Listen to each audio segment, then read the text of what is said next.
everyone, Tanis Coralee Leonhardi. This is my YouTube channel, Tanis Leonhardi. I'm going to talk about Lucky Wallaby Courier and its potential expansion.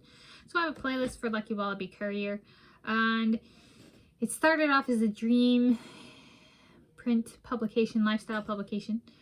And so I'm going to talk about that and the scope of that a little bit, especially in the scenario of me moving in with my soulmate and the my who am I wedding and time coincident moving and or just moving in with them kind of thing, life and how that changes, and then expansion of Lucky Wallaby Courier, which has been brought up a few times. So I'm like, you know what, maybe let's just go through kind of like things I've talked about, be it related to Lucky Wallaby Courier on its own, and kind of like look at that.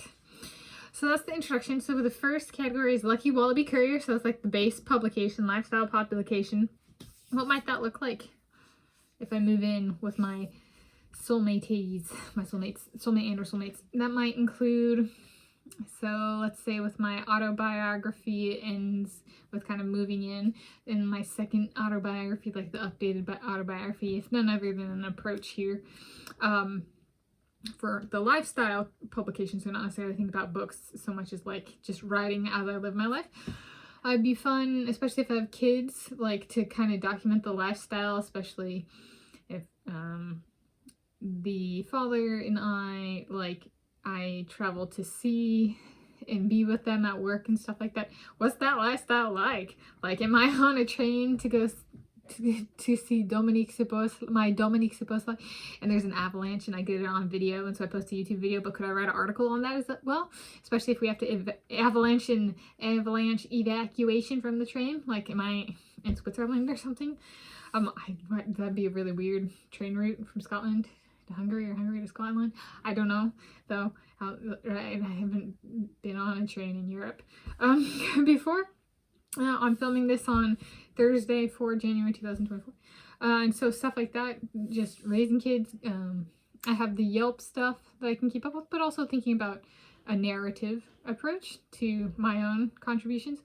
And then also thinking about like, well, in the updated autobiography approach, if my biographies, like people I'm biographer to, seek sanctuary with us, do I come up with some sort of lifestyle publication for Lucky Wallaby Courier that's like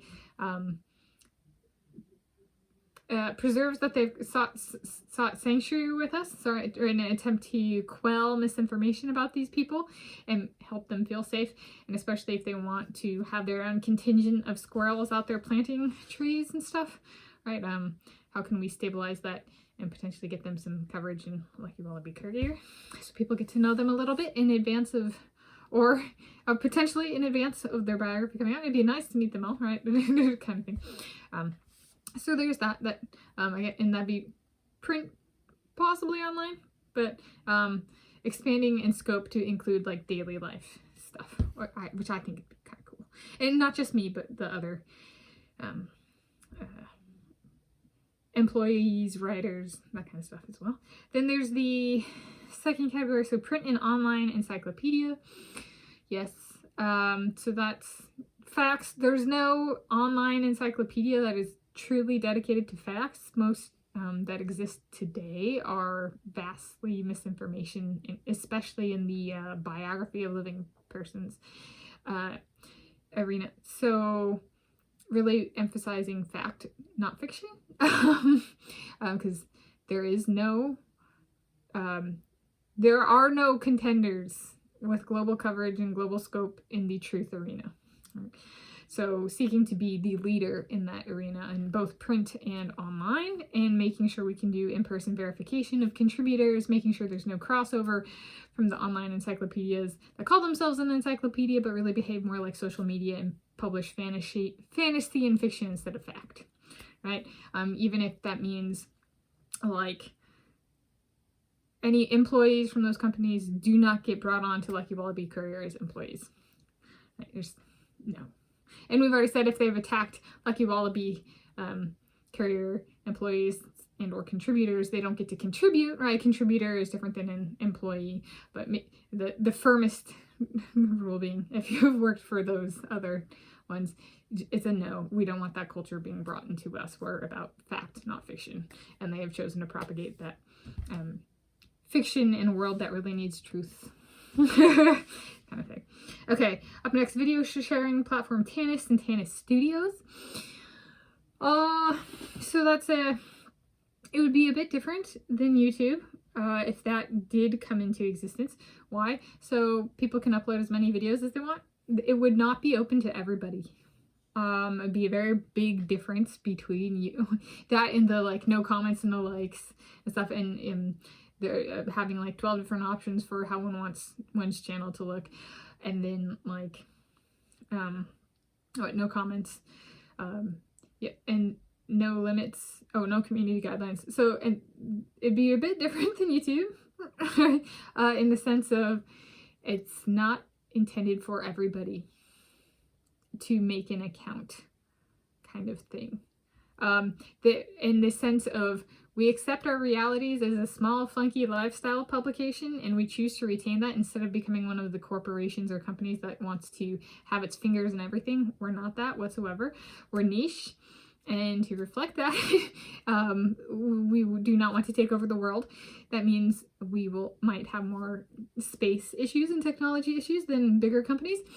And we accept our role as a smaller player in that sense. And so it might not be open to everybody because there's storage space issues. And the offset of allowing people to have as many videos as they want is there are not as many accounts as one wants. So like somebody who has like 2 channels on YouTube might not have any on Tanis if, for example, they've personally attacked me or spread misinformation about me, right? Kind of thing. Or it's founders or employees, that kind of thing, right? Enforcing human rights where they might not be otherwise, right? Creating a safe place, a sanctuary. And the theme of geology, right? And each channel can choose to be a rock, and and then they get, so they're, in addition to your own topic, you also get to be sorted by different geological rock type, so it'd be, which is kind of a fun mix-up, right? And you get to see how you're like somebody just based on wanting to be a volcanic rock. Okay, which is just kind of fun. Per my taste. In Tanis Studios, that would, again, if it comes into existence, be a small, funky little thing. Does it come into existence?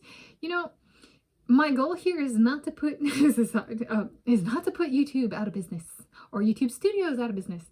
The ideal here would be it gets itself cleaned up enough that it would not need to happen, that Tanis or Tanis Studios needs to exist. They would take the age restrictions off on my videos, restore my videos because they violated the community guidelines, and even if legal action is required, they would put as part of the video information that YouTube violated its own community guidelines in removing the video, so it needed to be restored. And here's the actual legal statement, and put that with the video, right? When the platform itself is the one committing the transgressions, that needs to be honest and transparent.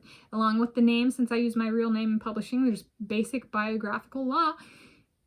The name of the person who did that from the YouTube employees, their name is required. It can actually be forced by law to put their name along with that, right? They were the person that made my video removed. Just reality check. But if it can't do that, right? If it can't grow up and be mature, maybe we need Tanis and Tanis Studios. The video sharing platform, okay? And that actually rhymes a little bit with like, yeah. It's just the reality of that. Oh, but the biographical law applies to like stuff like Wikipedia or Encyclopedia Britannica. It's actually a violation of biographical law. There's a set of laws around writing about biographies of living people. And if you do not use your real name and provide real information about yourself, it is actually a breaking of biographical law. So Wikipedia is like way in illegal territory on its biographies of living people. Because like, for example, there's a user named User Corsellis who likes to write about living people or edit the pages and not provide any personal information. That's actually illegal, by the way. So it'd be fun to pursue that, potentially a death penalty, because he's raped some people and doesn't provide that information, or she, or they, kind of thing. I don't know their real name. I don't know their real gender. They're the one instigating online harassment and potentially physical assault and that kind of stuff. So there's no revealing here, but again, right, by biographical law, that is required if you're writing about a living person, and that's actually kind of the norm for if a person's dead as well. You're required to provide personal information so that you're not being a predator to the person being written about, which is why my user page on Wikipedia looked like what it looked like. Okay. So that's, yeah, it related to the video sharing because it kind of, it's more related to video sharing and like whether this should exist or not, but biographical law is relevant for kind of any medium, but this is a video, so I'm choosing to include it with the video medium platform. Okay, squirrels planting trees / forests with human help. Yeah, so that might end up being a project that falls into its own entity as part of Lucky Wallaby Courier. Which might be appropriate because I don't have a name for it, right? So just putting it as like a project of Lucky Wallaby Courier. So like if people have their own squirrels and they want to bring them in air carriers on airplanes, you know, they can get advanced approval from Lucky Wallaby Courier in the country. Like, what if people from around the world want to come and help with their own squirrels, or they don't have a squirrel and they want to borrow a squirrel and help plant trees, you know? Making it a team effort between humans and non-humans, right? Native squirrels and squirrels that are like, but we want to live here too, and we'll help you, native species. All right. All right, the squirrels are kind of and chipmunks potentially as well, that kind of stuff. It's about them, and nobody wants those trees more than the animals that call those trees home. Right? So making sure they get their voice heard and they get to be out there. And you know, those Swiss squirrels that have been trained in avalanches to dig stuff up, and they have that breakthrough moment when they're out there in their snow and they're in Scotland or Hungary or something, and they're like, this tree needs to be transplanted, and they got their little Swiss badge on, vest on, and they're like, we're Swiss. We got the tree transplantation in the snow, man, it needs to move. You know, we want to document those the growth of teamwork, like between species to save planet Earth, but also those individual breakthroughs that might be individual squirrels, individual squirrel owners and or trainers, squirrels working together. Like maybe there's somebody who has a new method in planting trees and they can get stuff done really fast, and not everybody wants to do that, but that might be applicable for if China wants to adopt our tree planting style, right, from Scotland or Hungary, and they're like, we got to get it done fast, we've got a lot of space and we need to get it done fast, right? So we need those breakthroughs, whereas in Scotland that might not be necessary. So taking into account geography, scope, the people squirrels, the people who don't have squirrels but still want to help, and then if it becomes big enough, maybe it gets its own name, but it might also just stay part of Lucky Wallaby Courier. Kind of thing. Okay, and then up last, the Sjöström Award. So that's physics, mathematics, economics, kinesiology, and wildlife conservation. So yeah, that might become, I was thinking of that as a standalone thing, not as part of Lucky Wallaby Courier.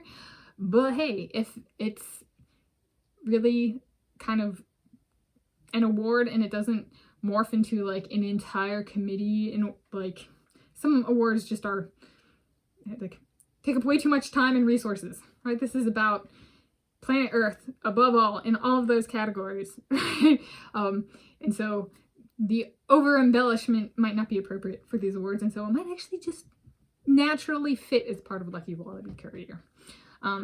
With the catch there being, it was very much about my Dominique Sabosly and putting funding into these awards, and my Dominique Sabosly and I. So if there's concern over like who the founders of the award are, and why the award was founded, which is dedication to planet Earth above all else, and it's wildlife, which just worth noting, kinesiology does not mean only human kinesiology. You know, there could be like 50 laureates in a row who do squirrel kinesiology. Kinesiology is kind of like how the body moves, roughly, how to speak. Kinetics, kinesiology, kinematics, that kind of thing. So it's not, and that's of anatomy, so that applies to species other than humans as well, kind of thing. And the mathematics could be applied. It might be something about geology, or it might be geophysics or physics, you know, and economics could be economic geology, or it could be how do we financially stabilize squirrel planted forests in China. Okay, right, so there's, the emphasis here really is about the earth and like saving planet Earth, okay, and the people who make that possible, with the only catch there being limit of one laureate, but it could be awarded more than once each year. In conclusion, I hope this is not too long that I have to refilm it. I'm Tanis Coralee Leonhardi. It's my YouTube channel, Tanis Leonhardi.